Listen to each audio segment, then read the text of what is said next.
అయ్యకలేక అడుక్కొని తాగుతుంటే కొడుకొచ్చి స్కాచ్ కావాలన్నాడంట. ఈపుల గులగుల పెట్టిందని కొరువుతోను గోక్కున్నాడంట నీయాసుంటాడు. మన తెలంగాణ సంప్రదాయంలో అన్నదమ్ములే ఆడపిల్లల కాళ్ళు మొక్కాలి గాని ఆడపిల్లలు అన్నదమ్ముల కాళ్ళు మొక్కొద్దు. నీకో ముచ్చట చెప్తా మంచిగిను. రేయ్, నువ్వు తవ్వంటే పోతుంటే పువ్వు కనపడ్డదనుకో కండ్లతో చూసి ఆనందపడు. గంతేగా నచ్చింది కదా అని తెంపుకుంటా అంటే దాని కింద ముళ్ళు లెక్క నాసొంటే అన్నుంటాడు. ఆనికి ఎరుకైతే మండుద్ది, మండితే మక్కలు ఎరగదంటాడు. గడ్డ మీసాలు రాగానే పెద్ద మొగోళ్ళు అయినట్టు మీరేం చేస్తే గదే కరెక్ట్ అనుకుంటారు. పొంగు చల్లారితే గాని ఏం జరిగిందో మీకు తెలియదు. నీకో ముచ్చట చెప్తా మంచిగిను. ఒక రైతు పొలంలో మంచి పంట పండిస్తాడు. పురుగొచ్చింది, మందు కొట్టించుండు, కలుపొచ్చింది, పీకి పడేసిండు. సేను బంగారు మూల పండింది. కానీ శివరాఖరికి తుఫాన్ వచ్చి సేనంతా సత్యనాశనం అయిపోయింది. గప్పుడు ఆ రైతుకు బాధ ఉంటదా ఉండదా? ఉంటది.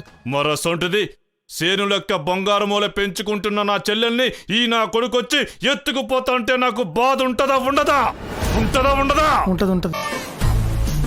ఆడికి తిననికి రాదు, పండనికి రాదు, దినా మంగళవారమే. నీకు ముచ్చట చెప్తాం మంచిగిను. చేను ఎంత మంచిగా పండినా చివరికి పోవాల్సింది మార్కెట్కే. చెల్లెలు ఎంత బంగారం వల్ల పెంచుకున్నా చివరికి పంపాల్సింది అత్తగారింటికే.